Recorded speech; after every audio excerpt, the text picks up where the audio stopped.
Hello, everybody. I'm Tori Quisling, and I am the founder of the Center for Clairvoyant Development and Healing and Psychic Development in Port Washington and online. And so each week on Friday at 12 o'clock, I'd like to support the healers in our community, whether you work as a professional one or just personally on your own, you feel yourself as a healer, and help you with some clairvoyant techniques and understanding the energetics of healing. So I had a great question from Mindy as I was posting about having this Facebook Live. And she asked a great question. How do I know if my healing helped someone? Well, first we want to understand the energetics of healing, and that's what I teach. I've been doing this for 33 years. I found my way in the 1980s to the Berkeley Psychic Institute while I was in college in California, and I learned all about clairvoyance and healing. And to be a very successful healer and a healer that feels fulfilled and but also healing yourself, it's good to understand the energetics of healing. When I was working for the Berkeley Psychic Institute all those years ago, I had the job of traveling on psychic pilgrimages, which was exciting as a 20-year-old.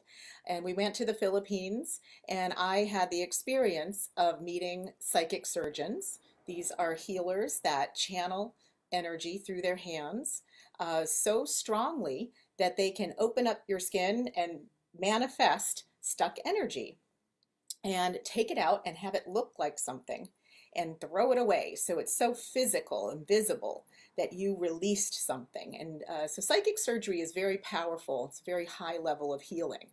Um, and get just to the fundamentals of what healing is, because that's going to help us understand and help me answer that question for you and give you a technique on how do I know if my healing has helped someone.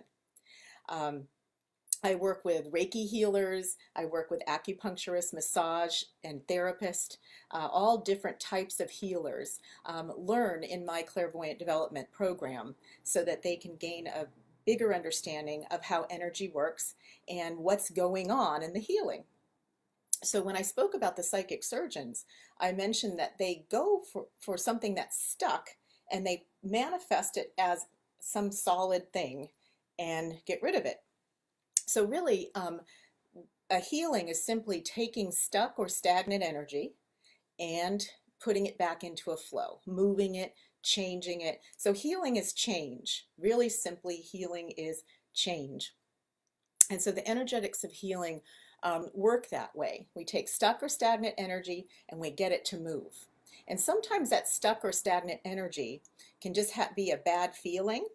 And so you just want to get that moving. We see it as a color and just get the color to change to a new color in clairvoyant healing. And sometimes it can even take the form, stuck energy can take the form of a cord, an energetic cord. Somebody has connected to you and it's stuck there, and it may have been stuck there for many, many years. And so in a healing, removing the cords, understanding that phenomena. Also, sometimes the energy can be so stuck that it just produces pain, and it can even produce something that could be seen on an X-ray. And so then the healee needs even more help to release that, sometimes from the medical world. So how does the energy work? Energetic healing works really simply. With clairvoyance, we always think about what's the simplest thing. Um, so we think very simply of energetic healing as you putting your attention on someone. And when you put your attention on someone, just with your thoughts, with a prayer, even communicating out loud to them or hands-on, that energy breaks up and starts to move. Our attention is incredibly powerful. It's like a laser. Um, and so we can do this from a distance, and we can do this with somebody right in our in the same room. And in order to understand our question today, how do I know if I've helped someone? It's important to know that that healing, energetic healing, is an exchange of energy. So it's a communication. There's a sender and a receiver. And the person that you're healing is receiving your healing. That's what you hope. And because every energy exchange, every healing energy exchange, it requires both people involved, just like when we're communicating. There's a sender and a receiver. If the person that you're sending it to isn't listening at all, it's going to be hard to get your message through. So when you're giving a healing, the person you're healing has to be able to receive it. And so it's an exchange, and we can think of it as 50-50. So when I teach my students to do a healing, they have to ask the healee, do you want a healing? Just to let them know that they're participating in the healing. And we can think of 50% for the healer and 50% for the healee, the person receiving the healing is responsible to make this energy start moving, to shift, to make the change. Sometimes it's not that simple, but we're going to talk about that. The ideal healing environment is 50-50. 50% the healer, 50% the person receiving the healing are working on energy moving and responsible for that. Because the question that Mindy asked, how do I know if my healing helped someone? That's really thinking about yourself as 100% responsible for the healing of that person.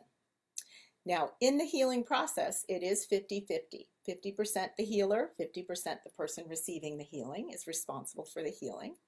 And then when you finish the healing, whether it's from a long distance, whether they're right there in the room with you, massage, Reiki, any type of healing you're doing, you want to know that you make separations at the end of your healing event, which means you make a conscious decision, silently or out loud, that we are ending this session, and now you're 100% responsible to continue your healing and to be in charge of your healing, which frees you as the healer so you can walk away and feel good about the rest of your day and your life in your own world.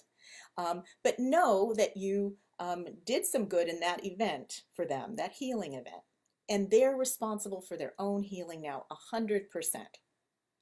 And so I would like to offer a technique about how do you know if somebody is receptive to your healing, because that's very important to not feel so responsible. If you tune into somebody that you're going to heal, either through a distance healing, they're not in the same room with you, or they're in the room with you, you want to tune into them prior to starting the healing, just to see if they can receive the healing from you. Are they available? And so I like to work with these clairvoyant tools, and we often use roses in our imagery.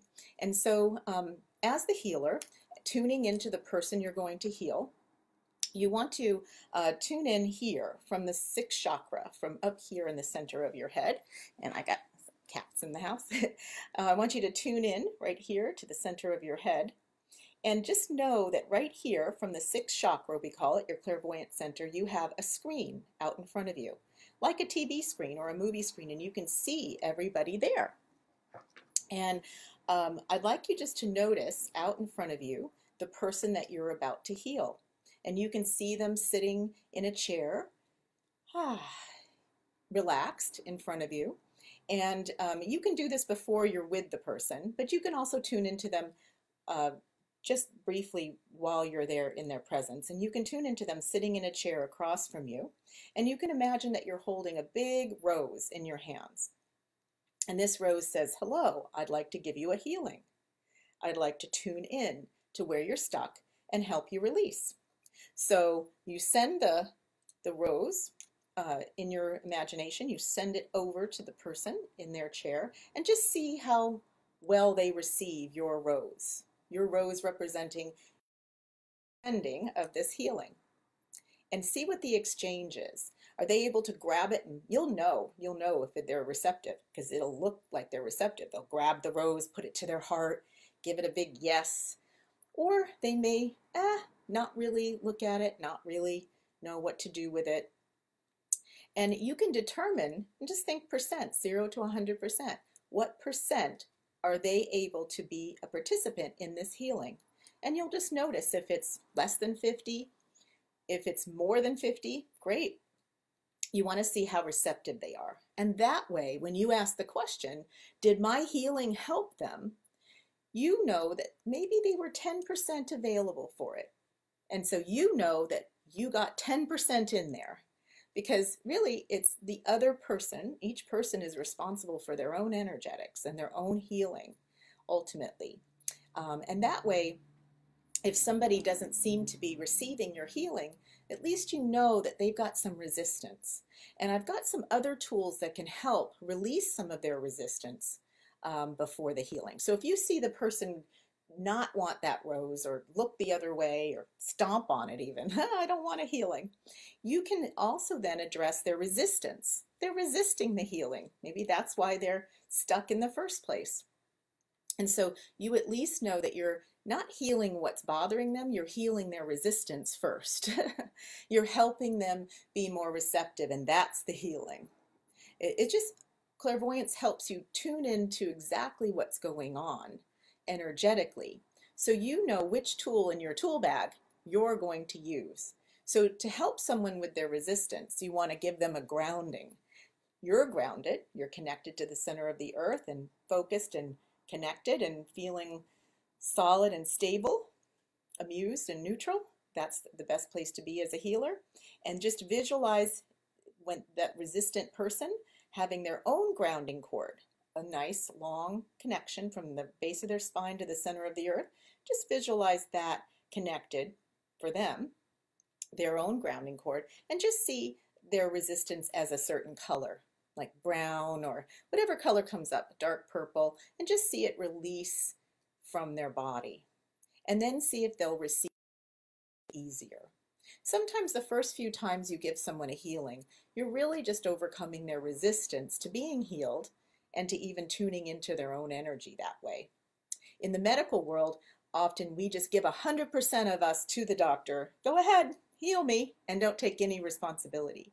But ultimately, you can see that true healing is our own responsibility with some help from others. And to be a very powerful healer and someone that doesn't feel sick or depleted or drained or wondering for days if you did any good. It's important to understand that separation. So once you finish the healing, you make separations. You see them as separate than you, and them at 100% responsibility to continue that healing and to keep seeking help and release resistance to their own healing. So those are some tools. And let's see. Well, I like that some people have said hello a little bit in this. Every week, I'm interested in doing this. It's a weekly at noon on Fridays, and it's addressing clairvoyant techniques for healers. Understanding the energetics of healing, understanding some techniques that we can use as healers so we feel better as we're doing this very powerful and noble energetic work in the world as healers. And that can look like Reiki practitioners, acupuncturists, massage therapists, therapists. I work with all different people that are working on healing. Oh, hi, Mindy. Good. I hope that answered your question. And I can see that you are someone that is an old healer from another lifetime. So you're bringing through your old skills from other lifetimes, and really wanting to help the people around you, your immediate family, but also you have a lot of people that recognize your skill. So keep it up. And I thank you for the question directing today's Facebook Live.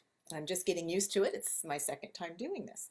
So I'm really excited to see who's out there and who's interested in learning about clairvoyant development, psychic development, as in regards to healing, because it is all healing. And I like to think of healers as being either hands-on healers, where massage and Reiki and touch, or magnetic healers, which is more talk and from a distance. And all of it is valid and incredibly important in the world. So I thank you for you listening in today.